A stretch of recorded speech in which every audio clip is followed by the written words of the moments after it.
여러분, 억눌린 소비, 이게 한꺼번에 분출될 때 이것을 보복 소비라고 하거든요. 특히 말입니다. 소비에 대해서 억눌려 있으니까 기왕이면 좋은 거 하나 사자, 명품 사자, 자동차 사자 이러면서 구매를 폭발시키는 것을 보복 소비라고 이야기할 수 있습니다. 그런데 그 보복 소비가 말입니다. 지난 주말에 백화점들마다 다 일어났어요. 백화점들마다. 그래서 보복 소비가 터졌다 제가 이런 표현을 썼습니다. 당장 롯데백화점 명품 매출 143%입니다. 신세계백화점 해외 명품 매출 109.9%예요. 물론 작년 동기 대비해서요. 현대백화점 매출 138.6%예요. 엄청나게 올라갔죠. 보복 소비가 일어나고 있는 겁니다. 보복 소비가 현장에서 툭툭 터지고 있는 겁니다. 여기에다가 보복 소비에 아울러서 이제는 일반 소비까지도 점점 증가하고 나아가서는 폭증하는 모양새를 지금 보이고 있습니다. 백화점마다 일반 소비까지 다 합쳤을 때 매출액 변화 추이입니다. 지난 3월 5일부터 3월 7일까지 전년 3월 6일부터 3월 8일까지 하고 비교를 해봤어요. 그랬더니 현대백화점이 109.8%까지 올라갔어요. 109.8%. 신세계도 94.7%고요. 롯데도 94%까지 올라갔습니다. 굉장히 많이 올라갔죠. 전년 대비로 보면 현대백화점 같은 경우는 109.8%가 26.5%가 증가한 수치입니다. 증가한 수치. 그만큼 많이 올라간다는 이야기예요. 롯데백화점도 마찬가지입니다. 전년 동기에 대비해서는 94%지만 2019년 같은 기간 대비하면 9% 증가했습니다. 9%. 2019년이에요. 2019년이면 2020년하고 다르잖아요. 코로나19 이전이잖아요. 코로나19로 지금 돌아섰다는 이야기가 됩니다. 신세계백화점 매출도 마찬가지예요. 전년 똑같은 대비를 해서 94.7%였지만 2019년을 대비하면 14%가 늘었습니다. 14%가. 이게 지금 보여주는 도표는요. 작년 3월 8일부터 3월 6일부터 3월 8일까지 3일. 그리고 올해 3월 7일부터 7일까지 3월 5일부터 7일까지 3일. 이것만 비교한 거거든요. 그런데 2019년하고 대비해 보니까 다 100%씩 다 넘은 거예요. 현대백화점도 이게 실제로는 2019년 대비하면 26.5%니까 소비가 이제 코로나19 이전을 확실하게 찾았다 이렇게 이야기할 수 있을 겁니다. 백화점만 이렇게 늘어난 게 아닙니다. 백화점만 이렇게 늘어난 건 아니고요. 아울렛도 다 늘어났습니다. 아울렛도. 전년 동기 대비하면 롯데 프리미엄 아울렛 여기도요. 108% 늘어났습니다.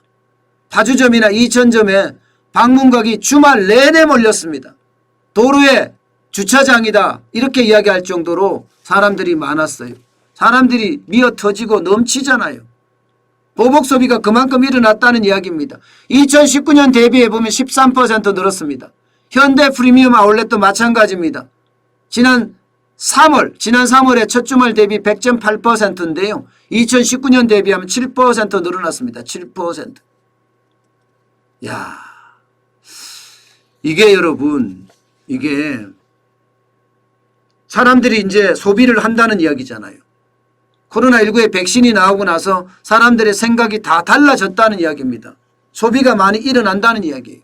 실제로 말입니다. 패션 매출을 증가한 거 보면 야, 이거 엄청 늘어났습니다. 예. 87.4%나 늘어났습니다. 87.4% 전년 대비하면. 코로나 사태 이전만큼 지금 올라갔다는 거예요. 완전히 매출이 회복이 됐다. 이런 얘기까지 지금 하고 있습니다.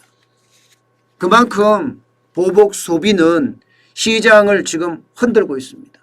시장을 흔들고 있어요. 그런데 제일 중요한 건 여러분, 이게 보복 소비로만 끝나면 이게 그까지라는 겁니다. 지금 현재까지는 억눌린 소비가 터지지만 결국 소비자들에게 돈이 없어서 소비를 하고 싶어도 하기가 힘들어지는 그런 상황이 점점 찾아올 거라는 예상도 하고 있습니다. 여기에다 물건값이 계속 올릴 수밖에 없는 회사들 입장에서는요. 물건값을 자꾸 올려서 이 보복 소비가 반짝 소비에 그치지 않겠느냐 하는 우려들까지도 지금 나오고 있다는 사실입니다. 더 중요한 것은요. 더 중요한 것은 소비가 줄어들 거라는 반짝 소비로 그칠 거라는 예상도 있습니다만은 소비가 계속해서 늘어난다고 하더라도 인플레이션 우려를 굉장히 많이 걱정합니다. 인플레이션 우려를. 지금 원자재 가격들이 다 오르고 있으니까요. 여기다가 우리는 인건비 많이 올랐잖아요. 주 52시간제 도입했잖아요. 문재인 정부의 경제정책 실패 때문에 기업의 비용 부담이 엄청 커졌습니다. 그거 제품에 다 전가할 수밖에 없어요. 제품 가격을 올려서 대응하는 수밖에 없다고요. 그러면 제품 가격이 또 올라갑니다. 그렇게 인플레이션은 원자재 가격이 올라가서 올라가고 기업 비용이 늘어나서 올라가고 여기에다가 공장을 덜 돌려서 올라갑니다. 무슨 얘기냐? 공장을 돌리고 싶어요. 그러나 코로나19가 장기간 진행되면서 사실 직원들을 내보내야지만 버틸 수가 있었거든요. 그래서 많은 공장들이 직원들을 많이 내보내고요. 그동안은 건건히 버텨왔습니다. 그러다가 보복 소비가 이렇게 뻥 터졌다고 해서 갑자기 공장을 마구 돌릴 수 있는 사정은 아니거든요. 그러니 공급은 팍팍 못 늘어나는데 소비는 팍 늘어나요. 여기서 오는 또 한 번의 가격 폭등이 있을 수 있거든요. 이런 모든 것들이 겹쳐서 결국은 보복 소비가 인플레이션으로 증가되지 않을까 그런 우려들이 조금씩은 나오고 있다는 사실이에요. 분명한 것은 인플레이션 이전에 보복 소비가 일어나고 있다. 그러면서 경제가 조금씩은 탄력을 붙어간다. 바닥 경제가 조금씩 일어나 간다. 이것은 분명한 사실입니다. 너무 경기가 과열될까 걱정이지 어느 정도의 어떤 생산적인 소비는 필요할 때거든요. 그 어느 때보다.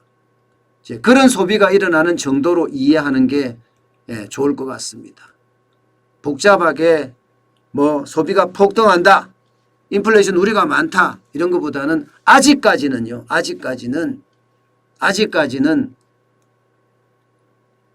경기가 회복될 수 있는 수준으로 지금 소비가 일어나고 있다. 이 정도로 이해하고 넘어가는 게 좋을 것 같습니다.